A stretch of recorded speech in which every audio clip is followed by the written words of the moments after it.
falta un tornillo, que venga un mecánico. ¿Para qué, don Carlos? A ver si te puede arreglar.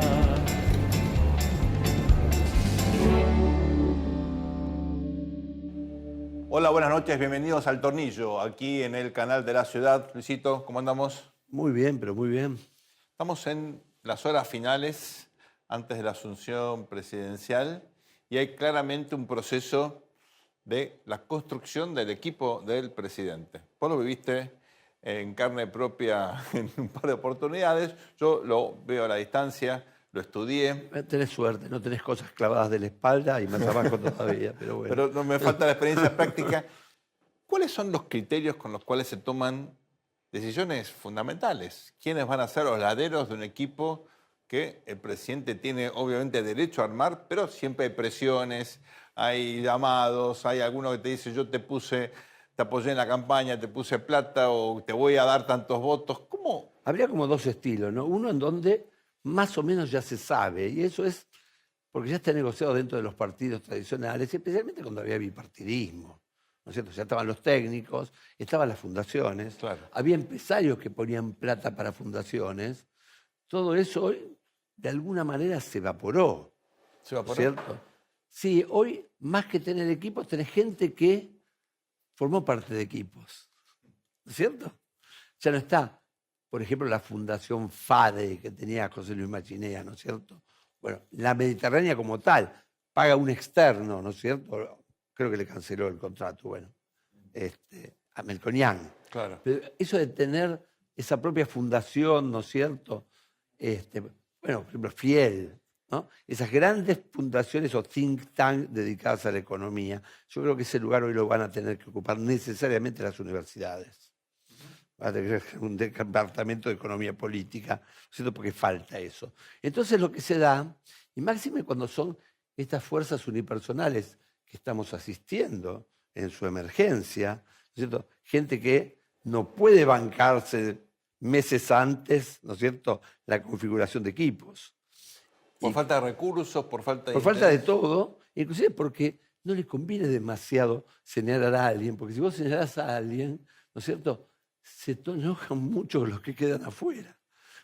Bueno, Entonces, ahí, una manera de tener los sillones, ¿no es cierto?, ocupados, sin peleas, es tenerlos vacíos pero con esperanza. Luis, ahí hay una metáfora que uno toma del mundo del deporte, es una experiencia personal. Son válidas, son válidas. Los equipos que te ascienden no te sacan campeón. O sea, una cosa es ascender, una cosa es llegar a presidente, Así y otra es. muy distinta es Eso. gobernar. Las dos cosas son difíciles, ¿no? Es una cuestión de... O sea, si no ganás, no gobernás. Pero ganar requiere ciertas habilidades, un tipo de trabajo muy específico. Gobernar no necesariamente la misma gente puede servir y las necesidades son otras. ¿Cómo es así eso? ¿Y cómo se da esa transición? ¿Cómo haces Sí que para es que la así. gente que te acompañó toda la vida no se sienta desplazada? Mirá, es así fundamentalmente en los presidencialismos. ¿Por qué? Porque los parlamentarismos, vos elegís representantes. Y de los representantes surge tanto el primer ministro como los ministros. Claro. O sea que ya está acotado.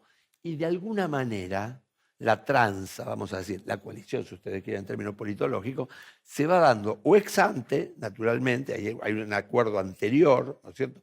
Caso Italia, ¿no es cierto? O bien son partidos mayoritarios que suman algunos. Caso cuando fue la coalición de los Tories con los demócratas liberales, Claro. ¿cierto? Pero se da dentro de un ámbito acotado, que es diputados. O sea, no hay mayor problema entre la coalición electoral y la coalición de gobierno.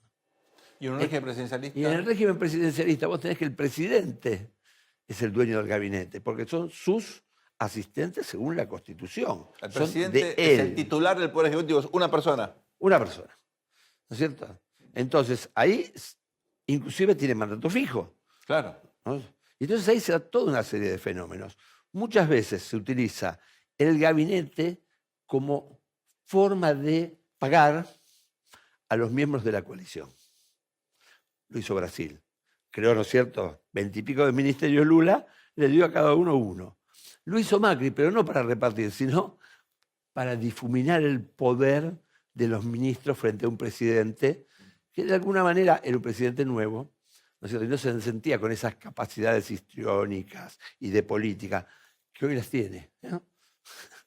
Después de la presidencia, Macri aparece como alguien que, fíjate, vos lo tenías a Macri haciendo política, ¿no? No le salió muy bien esta vez, pero bueno, siempre revancha. Tardíamente. No miremos la foto, miremos la película, a ver cómo termina todo esto.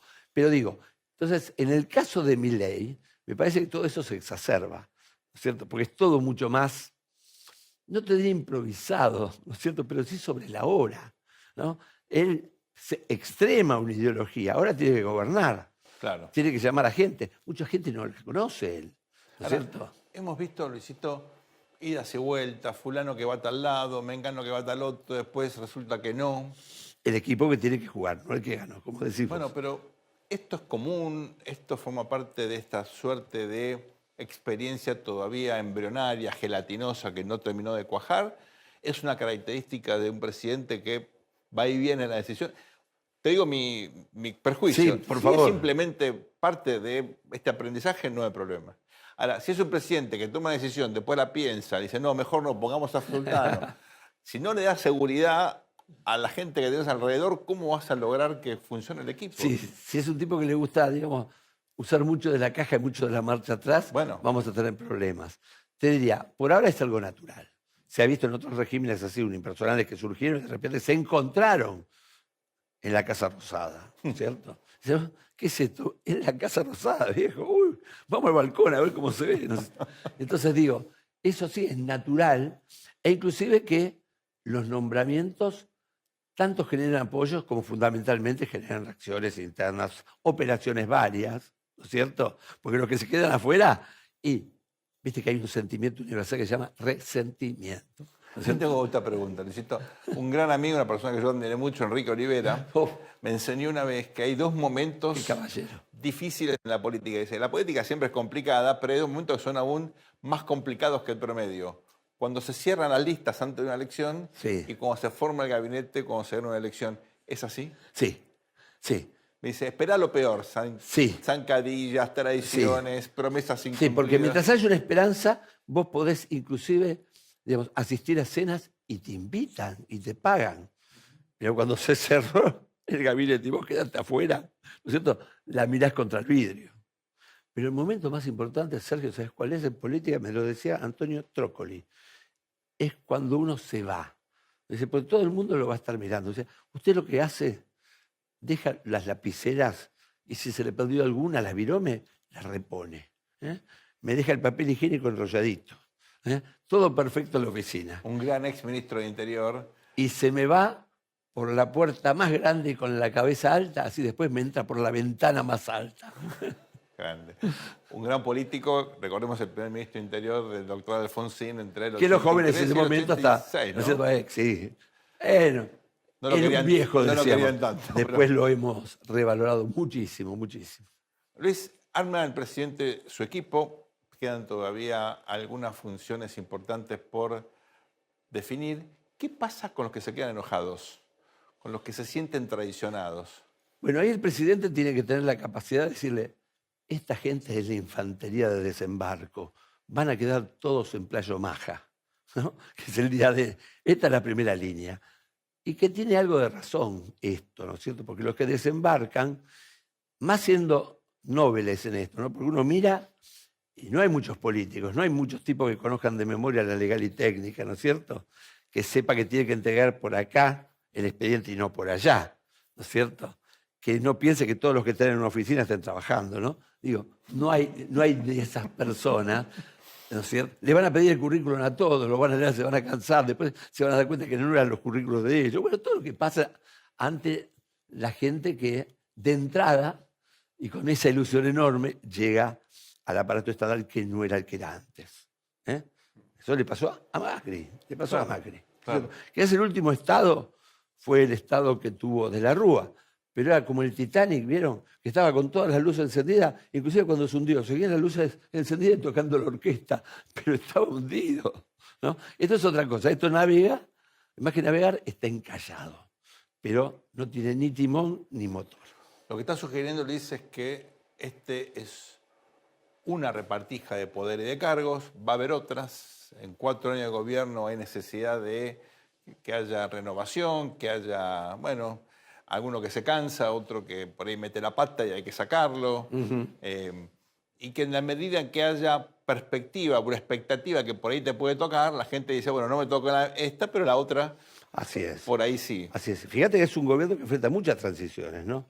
Primero, una transición de estilo, ¿no? Segundo, una transición que, si se cumple lo que dice Milei, es una transición de una Argentina a otra, un poquito más difícil, ¿no? Tercero, es una transición de funcionarios que no vienen de lo privado, de lo público, que se tienen que hacer públicos. Y ahí sí es una transición continua. Hay algo de spoil system, o sea, algo de sistema de los despojos. Bueno, pará, ¿estás adentro? Toma, te doy esto. También hay una elección técnica y elecciones políticas muy importantes, ¿eh? Me parece el nombramiento de Patricia Bullrich, o Bullrich si se quiere, ¿no es cierto? Y de Pietri, Luis Pietri, como ministro de Defensa, en un tándem que era antes la fórmula, me parece que sus nombramientos todavía más importantes de lo que son. ¿Por qué? Porque fueron nombramientos sin la aprobación de Mauricio Macri. Claro. No digo que Macri estaba en contra, no se lo consultó. Entonces, esto es una apuesta política. La segunda, apuestas técnicas, como la de Toto Caputo. Y necesitamos dólares. ¿Quién tiene los teléfonos ahí de los muchachos de Wall Street? ¿No es cierto? ¿Quién se sentó arriba del bisonte alguna vez? Claro. Y el Toto, llámalo al Toto, ¿no? Me parece. Uno puede leer, Luisito, en esta construcción del gabinete, del equipo que el presidente está armando para gobernar. Habiendo ganado las elecciones, ahora el desafío es gobernar. Uno puede leer el nacimiento de un estilo presidencial, un estilo, por ejemplo, que uno puede decir, bueno, intenta balancear el poder.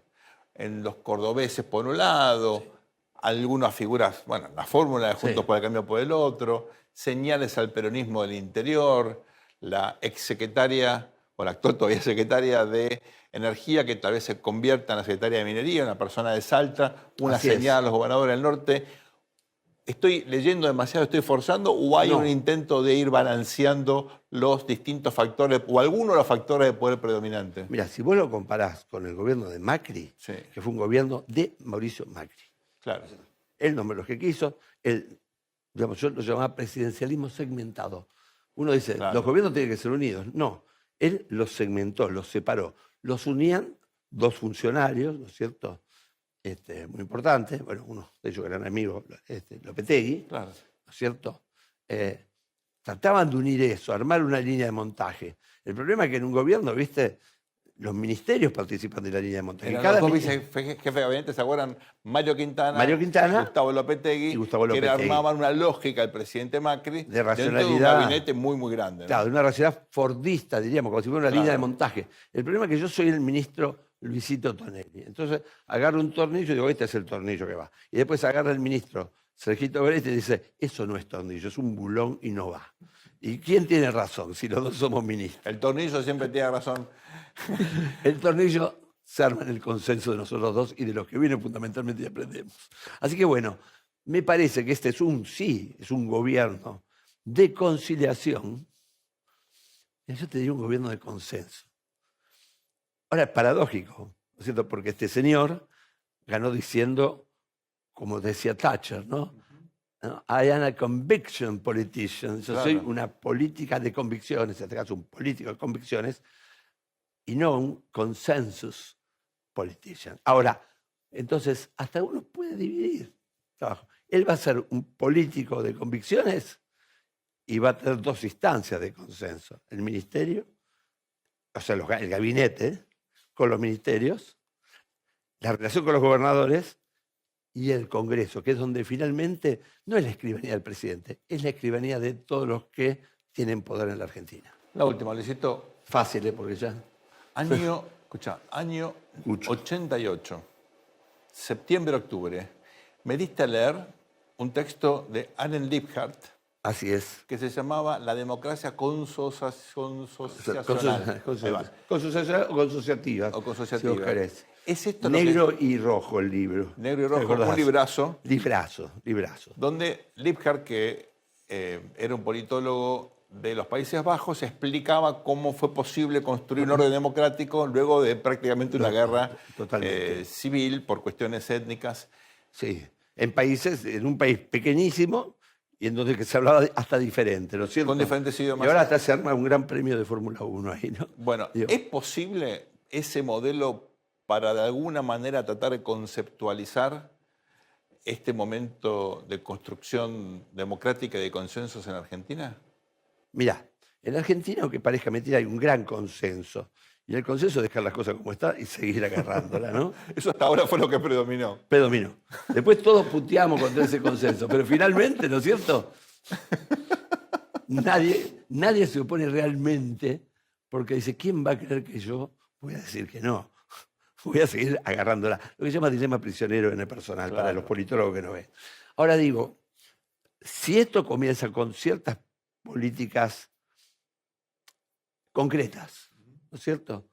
Y el consenso puede funcionar. Yo siempre digo, la ley del tabaco. ¿Quién iba a pensar que nosotros íbamos a dejar de fumar, ¿no es cierto? En lugares públicos, que no íbamos a decir, pero metete lo tuyo, querido, y te íbamos a tirar el humo en la Ni cara. en la playa vas a poder fumar ahora. Es increíble, ¿eh? Eso funcionó. Estuvo Paulita Bertola acá, que fue, bueno, la diputada Paula Bertola, siento que fue una de las que impulsó esto. Entonces digo, hay un momento que puede hacerse el quiebre, pero tiene que ser algo particular para empezar. Tiene que formarse el sabor y tenemos que estar orgullosos de eso y tiene que tener éxito, ¿eh? De vuelta al realismo político de Francisco de Santibáñez. Empieza un nuevo gobierno. Esto es El Tornillo, aquí en el canal de la ciudad. Vamos a una muy breve pausa y ya volvemos con el desarrollo del programa. No se vayan. Al mundo le falta un tornillo, que venga un mecánico. Luis, vamos a entrevistar a Francisco de Santibáñez, que es especialista en relaciones internacionales y política exterior argentina. Se desempeña actualmente como presidente del Consejo Argentino para Relaciones Internacionales, que es el CARI. Docente de la maestría en políticas públicas de la Universidad Austral y Global Fellow del Wilson Center de Washington, D.C. Y su último libro publicado, y que está con nosotros ese libro, es Estrategia Argentina en el 2023. Y mirá si necesitamos estrategia. También necesitamos Argentina, ¿no? Vamos a ver si... Fran, un placer tenerte aquí. Gracias, Fran. Gracias por la invitación. Dicen que la política exterior es la más importante de las políticas. ¿Es así? ¿Por qué? Es así y creo que cada vez más lo es.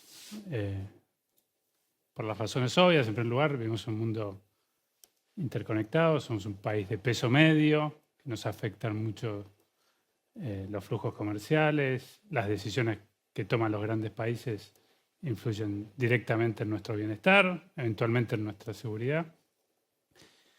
Pero te diría que me parece importante tomar conciencia de que estamos en una etapa particular de la historia del sistema internacional que vuelve a la política exterior y a las decisiones que tomemos ahora sobre política exterior aún más importantes, ¿no? Estamos transitando un cambio de un mundo que Estados Unidos fue el gran hegemón, ¿no? Se estableció lo que se llamó el orden liberal, la promoción de la democracia liberal, la globalización, el rol de las instituciones internacionales como Naciones Unidas, como el Fondo Monetario, el Banco Mundial. Todo eso hoy está siendo cuestionado desde países que surgen con mayor peso político y económico, como es el caso de China, y desde las grandes potencias occidentales, ¿no? El caso de Trump es un ejemplo claro, que probablemente vuelva a ser presidente en no mucho tiempo. Y ese grado de incertidumbre, me parece, nos tiene que llevar, que es uno de los argumentos centrales del libro, a pensar estratégicamente y a generar consensos para sostener esa estrategia a lo largo del tiempo. Los países que no hagan eso probablemente van a sufrir un costo importante. Lo que está en juego hoy en día es más importante de lo que está en juego para Argentina hace 15 o 20 años, en un mundo donde estaba más claro cuáles eran las reglas de juego y los incentivos. A ver, Fran, muy tranquilo no me dejas, ¿no es cierto? Con el argumento de mi tía Nacha creo que tampoco, pero tranquila, tranquila. Vos lo que estás diciendo es que justito ahora, que en la Argentina está surgiendo una suerte de consenso liberal, este orden que en algún momento se entusiasmó con ser prácticamente un orden cuyo motor era el mercado, ¿no es cierto? El hegemón era el mercado, de alguna manera, porque siendo Estados Unidos, ¿no es cierto?, por lo menos lo que se vendía, era esto que iba a estar organizado a través de los intercambios entre individuos y el Estado iba a ayudar. Ahora vos me decís que se viene otro mundo, un mundo donde hay un regreso del Estado, donde hay un regreso de las organizaciones, hay un regreso del conflicto, ¿no es cierto?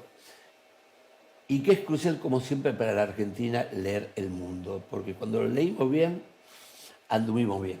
Pero cuando no pasamos las pruebas PISA de leer el mundo, no nos fue demasiado bien. Más o menos es ahí. Ahí, tal cual, te digo, ahí tengo una discusión con Lucio Castro, el coautor, que él es economista. Yo Es grandote, Lucio, cuidado. Sí, grandote. Yo soy un especialista en política exterior. Claro. Y Lucio obviamente tiende a defender la tesis que la economía es la que manda a la hora de lo que los estados tomen decisiones. Yo vengo más del realismo político y uno lo que empieza a ver cuando observa el mundo es que los estados tienden a tomar decisiones basándose más en cuestiones de seguridad nacional, de proteger sus propios intereses políticos, sobre consideraciones que tienen que ver con la eficiencia del mercado. Y esto no era así hace 15 o 20 años. O sea, Brexit, cuando Gran Bretaña decide salirse de la Unión Europea, los que estaban en contra decían, esto va a tener un costo para la economía británica, nos va a costar 3-4 puntos del Producto Bruto. Y no es que la sociedad o parte de la dirigencia no lo sabía, es que priorizaba otros temas, el tema identitario, el tema de la inmigración.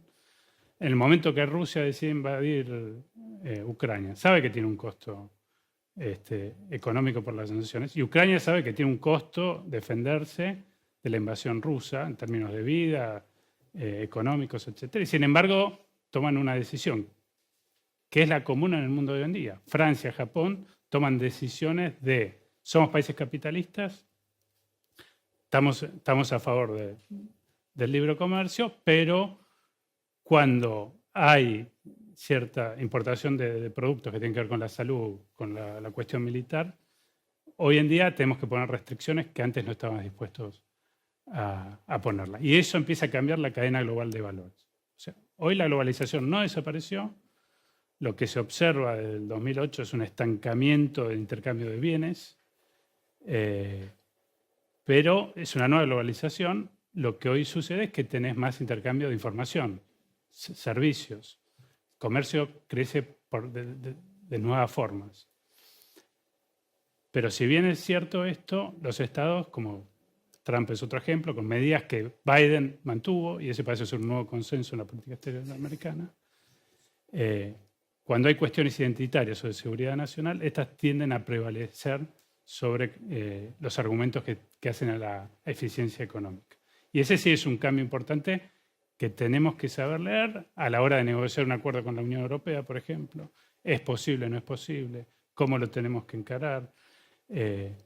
¿Cómo trabajar con Estados Unidos? Hay que entender que es muy difícil para Estados Unidos firmar un acuerdo de libre comercio hoy en día, como bien sabe Sergio, tanto el Partido Demócrata como el Republicano. Entonces hay que buscar firmar acuerdos no tradicionales que pueden llevar a que haya más relaciones económicas con Estados Unidos y con otros países. Pero es como decís vos, si no entendés lo que está pasando en el mundo y no te adelantás y lo haces antes que otros países que son tus competidores, vas a sufrir un costo. Acá está el libro, se llama Estrategia. Yo también tengo uno. Un nuevo acuerdo para el desarrollo. Hablemos de acuerdo y hablemos de desarrollo. Un nuevo acuerdo significa, Frank, que ustedes, porque lo escribiste con Lucio Castro, ustedes argumentan que para tener una estrategia país hace falta un consenso en las fuerzas políticas, sociales, económicas. ¿Qué es un acuerdo en la práctica? Rápidamente sí, se necesita. La gran pregunta es cómo alcanzar ese acuerdo. Ok. Y yo te diría, sí se necesita porque desde la economía, que este es el tema que domina Lucio, si vos no tenés reglas de juego claras y estables en el tiempo, no invertís. No invertís en vaca muerta, estamos hablando de billones de dólares, en el litio y menos aún en industrias tecnológicas que den empleo en centros urbanos, por ejemplo. Para eso tenés que tener una perspectiva de mediano a largo plazo. Pero en política exterior también, ¿no? Política exterior, si es un país como Argentina, en ciertos temas, que varía de gobierno en gobierno su política exterior, política comercial, la relación con Estados Unidos, te volvés un socio poco atractivo a la hora de negociar. No es muy claro cómo sucede eso, pues son oportunidades perdidas. Y ese tipo de relacionamiento, mejor relacionamiento con otros países, para un país como Argentina, que tiene que exportar más, que necesita más inversiones extranjeras, es fundamental, e incluso en términos de seguridad. Entonces, tener acuerdos es lo que te brinda esa estabilidad de mediano a largo plazo. La gran pregunta, y esa es una pregunta abierta en el libro, es cómo llevas esos acuerdos. Claro.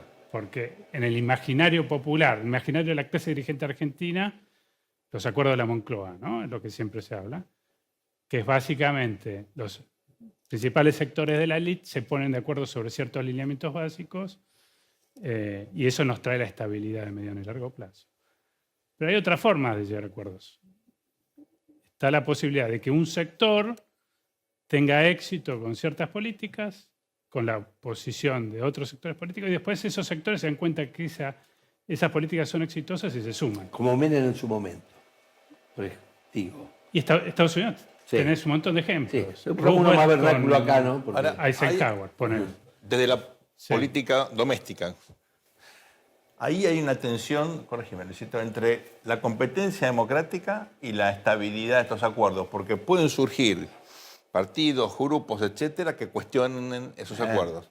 La gente puede estar a favor o en contra, pero puedes tener desde dentro de la sociedad, como ocurrió en su momento con el Brexit, segmentos que cuestionan estos acuerdos y los pueden eventualmente romper, ¿verdad?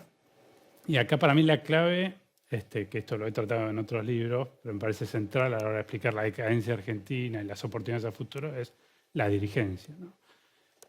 Mi experiencia, viéndolo desde el lado empresarial, del lado académico de distintos sectores, que no hay diálogo, hay muchos prejuicios falsos, y vos no podés tener una dirigencia, una clase dirigente en el buen sentido, si no hay un conocimiento previo, cierto nivel de confianza y la imaginación política que significa pensar un país distinto.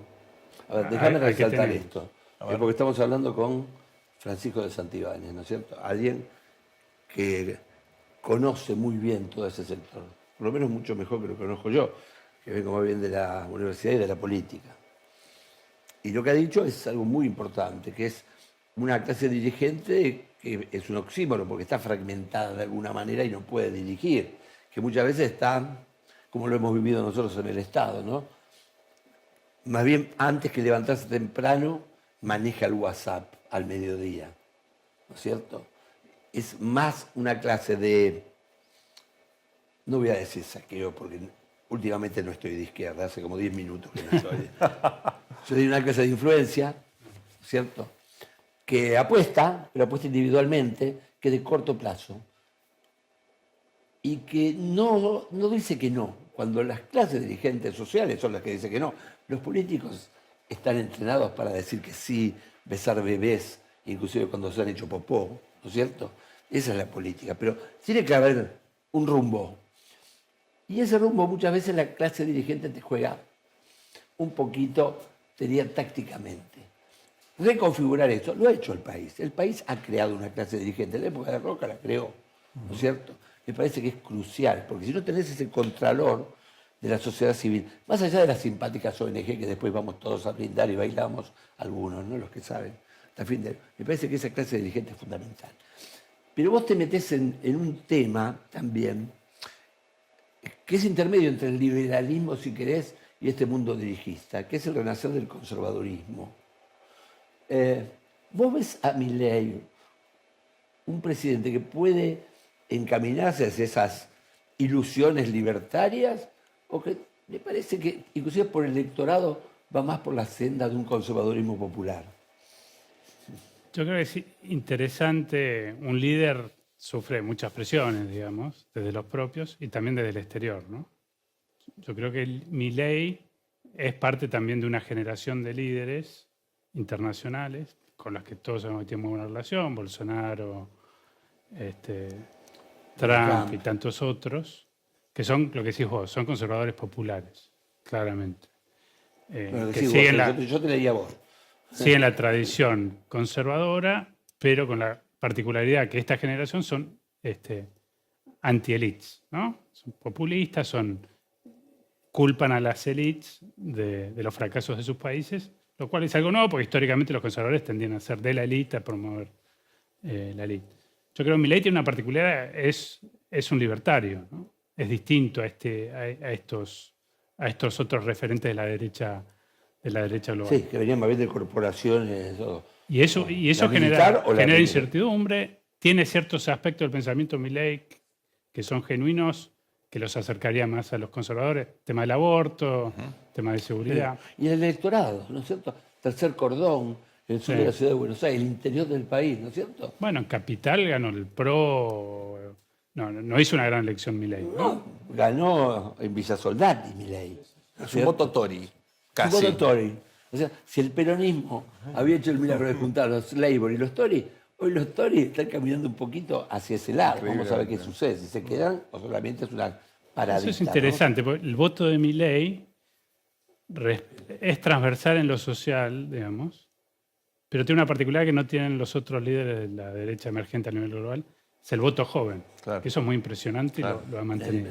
Esa es una particularidad de Milei, Y un activo, ¿no? Enorme. un activo y que lo diferencia de otros líderes de la derecha. Pero ahí hay una tensión, obviamente, de cuánta importancia, cuánto valor le da a pertenecer a esa red global de nuevos líderes de la derecha, que tienen sus ventajas, sus ventajas. Si gana Trump la elección de Estados Unidos, van a ser muchas más las ventajas quizás que en la actualidad que está Biden. Y creo que en los primeros meses de gobierno nos vamos a dar cuenta. Disculpame, ¿no? Pues eso está bien en términos internacionales. Pero viste que localmente a Trump muchos no se lo quieren, ¿no es cierto? Entonces, puede haber ahí contradicciones, ¿no? Entre las preferencias internas y las externas, ¿no? Sí. Y yo creo que es un trade-off, ¿no? Son decisiones que a veces tienen beneficios externos y costos domésticos y al revés. Fran es un bilardista, ¿no? Digo, Bilardista. si se hacen goles, Fran, son amores. un nuevo acuerdo para el desarrollo. ¿Cuál es la idea de desarrollo que tienen ustedes en mente? Lo digo porque, por ejemplo, ojalá los vectores estos, agrobioindustria, energía, minería, turismo, etcétera, etcétera, crezcan un montón. Pero al mismo tiempo la Argentina necesita mucha generación de empleo, lamentablemente por el capital humano que hemos formado de relativo nivel medio-bajo de dificultad. ¿Cómo haces para desarrollar un país tan asimétrico entre los sectores más competitivos y los que te generan más empleo? Que demanda más de lo que produce. Ahí está.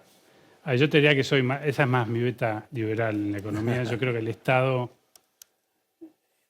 que tenga la arbitrariedad de elegir los ganadores y los perdedores, con el track record que tiene en general y en Argentina en particular, de equivocarse en ese sentido y darle la arbitrariedad a la política para tomar decisiones de ese tipo, que tampoco ayuda a la transparencia, es muy peligroso. Yo creo que el camino es tener reglas de juego claras y estables y que sea el propio sector privado el que tome las decisiones. Obviamente hay un rol para el Estado muy importante en los que quedan fuera del sistema, en generar oportunidades para todos los ciudadanos, que es algo que se dice mucho y llevarlo a la práctica Es muy difícil. muy difícil, especialmente cuando el Dani, Estado ¿qué que está... decís de los equilibrios, ya que tu socio es economista y le rendimos homenaje a Lucio, ¿no es cierto? Esos equilibrios subóptimos que se dan en las provincias, donde sobrevive el gobernador, reciben dádivas por levantar las manitos, pero las inversiones no les viene bien ahí porque desestabiliza una sociedad civil que dominan, ¿no es cierto? ¿No habría que generar en ese sentido por ahí una agencia de inversiones a nivel nacional que existe, pero que tengan localidades, ¿no es cierto?, localizaciones en las provincias, ver el dinero que se le manda más allá del que es devolutivo, digamos, con algún tipo de oficial del Estado central? ¿No necesitamos un poquito de unitarismo rivadaviano, digo? Ahí le doy una vuelta de tuerca a esta. En el contexto de este enfoque en el cual se está desacoplando la economía global, por lo menos Estados Unidos busca mayor seguridad, fomentando inversiones que queden más cerca, el famoso nearshoring, o países amigos, friendshoring, todo esto que en la práctica ha revolucionado México, por ejemplo, donde Argentina tal vez, ahora alineada con Estados Unidos, tenga alguna oportunidad, ¿no requiere un papel distinto del Estado? En Digo política, la palabra desarrollo y me agarra una beta neodesarrollista, que no la tengo, pero lo digo como abogado del diablo. sí. Bueno, un área donde el Estado puede jugar un rol importante en esto es ciencia, tecnología, educación superior, Ok. que en eso es un área donde Argentina tiene una ventaja comparativa, pero de a poco la estamos perdiendo, ¿no? Y si no tenés ese trabajo previo, que solo lo puede hacer el Estado, creo, ahí sí tiene un rol importante. Sí vas a perder una enorme cantidad de oportunidades que te ofrecen el mundo, que no son vaca muerta, no es litio, no es ser solo un productor de commodities, que históricamente fue nuestra ventaja comparativa en la región. Y de vuelta, fue una ventaja comparativa porque antes el Estado tuvo un sistema educativo de primer nivel, lo vio como un tema de desarrollo estratégico, y tendría que volver a ser así, tomando lo que dice Luis, el rol de las provincias, la coalición que lo lleva al poder a Milei, viene en parte de las provincias, es una novedad. Ese es un punto muy importante. Generación del 80 y algún paralelismo. Y son las provincias que vos decís que tienen todos estos Que más tendría que ponerse mecanismos. en la... No sé ni cómo se llama porque nunca lo usé en mi vida. Eso que se hace ejercicio y se corre. La cinta de... Tendría que hacerlo, Perdón. tendría que hacerlo. No soy perfecto. Ahí me surge otra pregunta que tiene que ver con la cuestión militar. ¿Hasta qué punto este nuevo mundo nos obliga a replantear la política o la no política en defensa que hemos tenido estos 40 años, donde se redujo muy significativamente el presupuesto, al margen de la democratización de las Fuerzas Armadas, que es muy importante, en materia objetiva de defensa nacional, estamos tal vez en un punto bien débil, ¿no? ¿Qué Clave. pensás al respecto? Clave porque uno puede tener la estrategia perfecta, puede bajar de gol el que uno quiera, De Gaulle, Churchill, Adenauer, ponerlos a todos. y te trae la estrategia perfecta para el país, pero si no tenés los instrumentos para Si llevarlo tenés a la la práctica, respiradora de Don Bosco nada más, no. si no tenés las instituciones, no tenés un Estado que funcione, es un ejercicio intelectual. No llegas a ningún Muy lugar. bien. Y ahí yo creo que, desde mi perspectiva, por lo que estudio yo, hay muchas más instituciones, pero dos claves son Cancillería, cuerpo diplomático, profesional, capaz que es una inversión mínima para alguno del Estado, con un retorno muy alto, y el otro es las Fuerzas Armadas, ¿no? Que Argentina es una particularidad, digamos, no tener Fuerzas Armadas prácticamente con capacidad operativa. No pasa mucho en países medios, una particularidad de la Con todavía Argentina. suficiente nivel, ¿no es cierto?, de capital humano que no tiene otras Fuerzas Armadas por tradición. ¿no es cierto? Pero casi en los simuladores, ¿no? Juegan a los soldaditos en la mesa. ¿no? Pero ese es el punto clave. Si vos no tenés muchos recursos, empezá por el cuadro de oficiales. Porque en 10 años cambian las circunstancias, tenemos plata, necesitamos Fuerzas Armadas, comprar armamento no es tan complicado que te lo Es manden, internet. pero tener cuadros de oficiales en el ejército, en la armada, fuerza aérea, es imposible. Eso es un trabajo estratégico que el Estado tiene que preservar a través del tiempo porque las circunstancias cambian. Hay sorpresas de estrategia. El 11 de septiembre, el atentado a las Torres Gemelas. Nadie se lo Totalmente. esperaba. Totalmente. O sea, Cancillería y Ministerio de Defensa, que finalmente es la Cancillería que compra cosas. Y comprar aviones chinos no es lo mismo, ¿no es cierto?, que comprar aviones estadounidenses. Esas son... Más Fuerzas Armadas. A ver, me parece que se prefiguraba cuando vos ya hablaste que era un mundo en conflicto. Porque en un mundo en conflicto, para preservar la paz, necesitas Fuerzas Armadas y necesitas misiones de paz. O sea, me parece que en los 90, que yo critiqué tanto y critico, ¿no? Ahora no critico tanto porque me he vuelto viejo, critico más los 2020, añoro los 90, pero Claro. digo, hablando en serio, vos, en un mundo con un regreso del conflicto, necesitas Fuerzas Armadas para hacer diplomacia de paz. Disuasión. Eres- Te evita ir a un Vos lo dijiste conflicto. con la palabra técnica. Y son decisiones que hay que tomar ahora, ese es de vuelta. O Y sea, aparte, Argentina es parte compra de aviones política chinos o no exterior, compra ¿no? aviones chinos. Disculpame, Frank, vos con esto tenés cartas en la mano para jugar el juego internacional. Totalmente. Sos un socio socio confiable en gran medida. Así es. Y son decisiones que tienes que tomar ahora. ¿Comprás aviones chinos o no? Claro. ¿Inversiones chinas para construir un puerto en Tierra del Fuego o no? Bueno, esas son decisiones que Argentina hoy enfrenta. Presiones de jugadores globales de peso. Claro. Y si no tenés una estrategia Claro. que guíe la toma de decisiones hoy, Claro. Ahora, Eso eso va es a un tener tema, porque ideológicamente vamos por un lado, nos compran por el otro lado otras personas que tienen otras ideologías. Países se la han arreglado bien con eso. Ni más ni menos Israel. Por supuesto.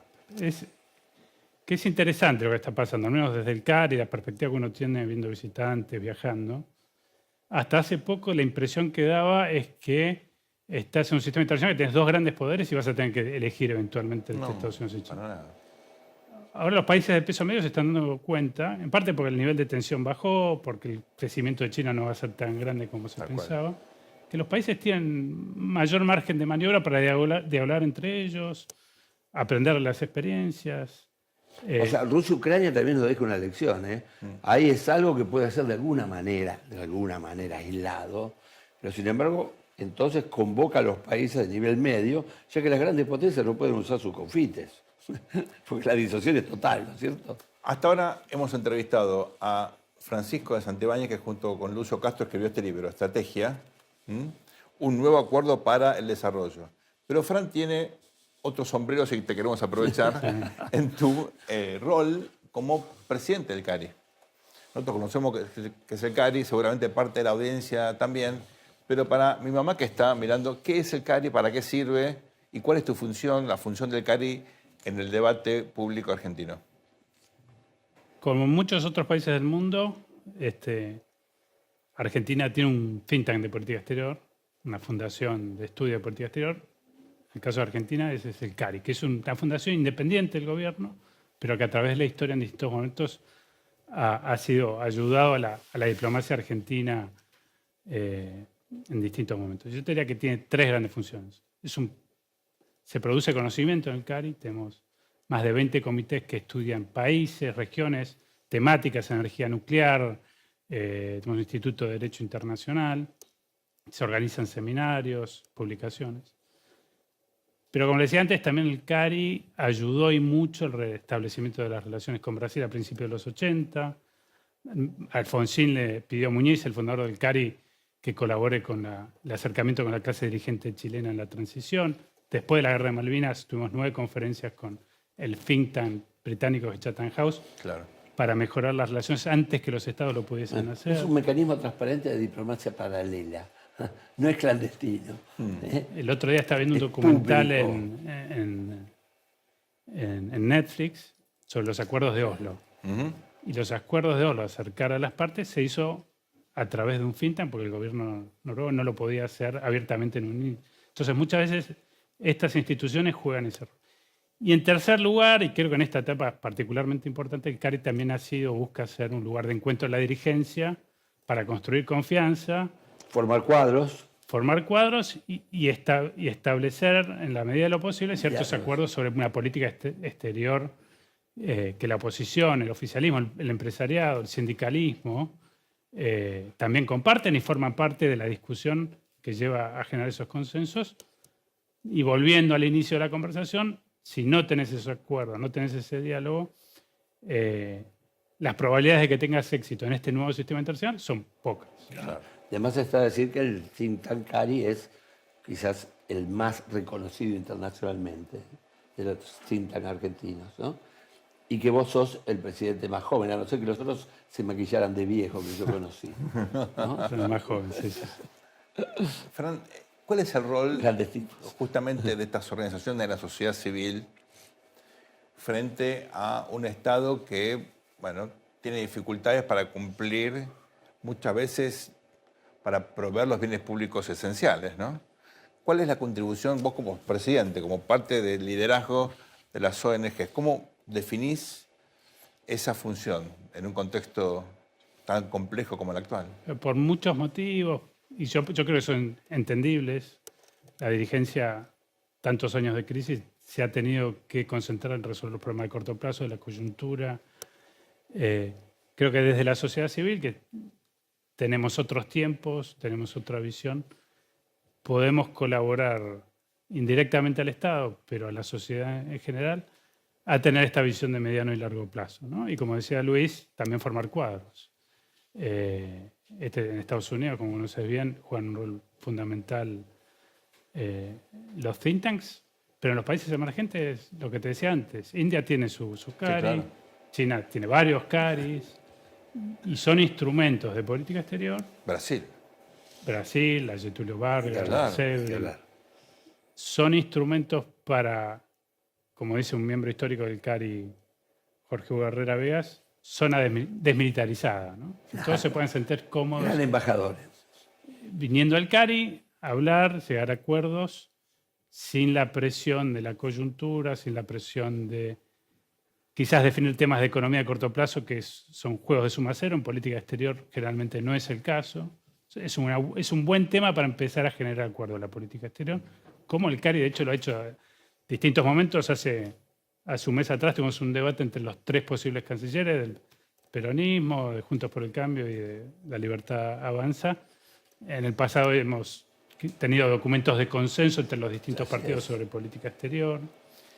Creo que hay muchos instrumentos que pueden utilizar las instituciones de la sociedad civil. En el caso del CARI tenemos, yo creo, la ventaja de la historia, los que estuvieron antes que los que estamos ahora, y eso ayuda a convocar, ¿no? Un lugar donde me da la impresión que los dirigentes se sienten cómodos viniendo, y tenemos un desafío muy grande brindando ese servicio al país, que muchas veces el Estado no lo puede hacer porque los funcionarios son parte y a la hora de convocar el diálogo se dificulta mucho más. Y donde no solamente el presidente es joven, sino que atrae, no él, digo, el CARI, a jóvenes, ¿no? Que forman el grupo joven del CARI, que después nos hacemos viejos, pero bueno, es la ley de la vida. Que me parece que eso también, esa renovación que tiene el CARI, muy institucional, es algo muy importante que no tiene todo ONG. No, y estar o presente, no perder espacios de presencia que tiene Argentina. En redes, Así CARI es. forma parte de la principal red de think tanks de política exterior del mundo. Somos 20 y pico de think tanks. Así es. No perder esos espacios, porque son espacios que no son solo del CARI, sino de la Argentina, en los diálogos globales. Fran, nos quedan muy pocos minutos. Quería ahora hablar con el empresario. Otro sombrero. Otro sombrero, cambio de sombrero. Sos un empresario joven, estás jugado por la Argentina, tenés una visión global. Contanos cómo hace tu empresa, cómo es un empresario en un contexto de tanta incertidumbre para seguir apostando, para seguir creciendo, para que le vaya bien. ¿Cómo tomas decisiones en un contexto donde tenés 25 tipos de cambio, una inflación que puede ser del 12 o del 25, literalmente, ¿no? El próximo mes no sabés de cuánto. ¿Cómo planificás? Bueno, hay que ser muy, muy flexible, tomar decisiones rápidas, pero no te permite tomar las decisiones que deberías poder tomar para tener un crecimiento estratégico, que hoy en día una empresa de un país relativamente chico como Argentina tiene que tener el mercado global. Lógico. Eso para empezar. Después, la inestabilidad del tipo de cambio. Son cuestiones muy básicas que no te permiten planear a mediano o largo plazo. A pesar de eso, tenemos un potencial enorme, y lo veo en lo que me toca a mí, pero lo vemos en los unicornios que tenía Argentina. Tenemos más unicornios que Brasil. Estos unicornios son estas empresas nuevas, tecnológicas, líderes a nivel mundial. O sea, ese potencial está, ¿no? Y la visión, más de analista, pero también como empresario, yo creo que si tenés estas reglas de juego claras y estables, con eso, que no es mucho pedir, después puedes discutir las reglas, obviamente que sean razonables, puedes discutir el nivel de proteccionismo, el tipo de cambio, pero ya con que haya cierta estabilidad, el potencial que tiene Argentina en su sector privado es enorme, ¿no? El interior, hablamos del interior, que tiene muchas dificultades por las distancias, por la infraestructura. Sí, bueno, también Singapur está lejos, ¿no? Digo, qué sé yo. Digo, es tierra virgen y es tierra desconectada del crecimiento, porque solamente a veces la vemos como gasto y no vemos lo otro, que es todo lo que se podría crecer si esos motores empiezan a funcionar, ¿no? No, yo creo que ese potencial es enorme. Estamos lejos, eso a veces es una ventaja, época de conflictividad. Sí, sí. Estar claro. lejos, estar en una zona relativamente pacífica, Es una ventaja de lo geopolítico, pero también desde lo económico, pues se vuelve Argentina un lugar atractivo como lugar de inversión, ¿no? Así es. Fran, la última. Muchos colegas tuyos, amigos seguramente, y respeto las decisiones, porque cada uno tiene obviamente el derecho de elegir dónde vivir, decidieron en los últimos tiempos relocalizarse. Algunos se fueron a Uruguay, otros a España, otros a Estados Unidos. También una migración, lamentablemente, de emprendedores, de personas que podrían estar generando mucho valor en la Argentina, que en su momento lo generaron, y ahora decidieron, y insisto, respeto mucho esa decisión, por distintos motivos, irse. ¿Por qué te quedaste? Básicamente por la vocación, ¿no? Yo te diría que no tengo una vocación política, pero sí de servicio al país, que se hace desde el sector privado, se hace desde la sociedad civil, y el único lugar para hacer eso es en el país, ¿no? Igual, menos lo particular, tengo esperanza. Yo creo que si cambiamos las cosas, empiezan a mejorar un poco más. Mucho ese capital enorme, intelectual, no solo económico que tenemos fuera del país, que se fue, va a volver, y eso va a potenciar las oportunidades que tiene el país. Pero de vuelta, cuando uno tiene una vocación muy clara, casi impensable no quedarse en el país. Recomendamos este libro, Estrategia, un nuevo acuerdo para el desarrollo. Los autores, uno lo tienen aquí, Francisco de Santibáñez, el otro, Lucio Castro, que la verdad que es un tipo genial. Ya lo vamos a traer. Ojalá vuelva pronto a la Argentina. Ya lo vamos a traer cuando vuelva. Gracias por acompañarnos, fue un placer tenerte. Muchas gracias. Y seguramente va a haber oportunidad para volver a pensar la cuestión de la política exterior, el rol que tiene el sector privado de las ONG aquí en El Tornillo por el canal de la ciudad. Gracias, Fran. Esto ha sido todo por hoy aquí en el canal de la ciudad. Esto es El Tornillo. Volvemos muy pronto. Muchas gracias. Al mundo le falta un tornillo, que venga un mecánico.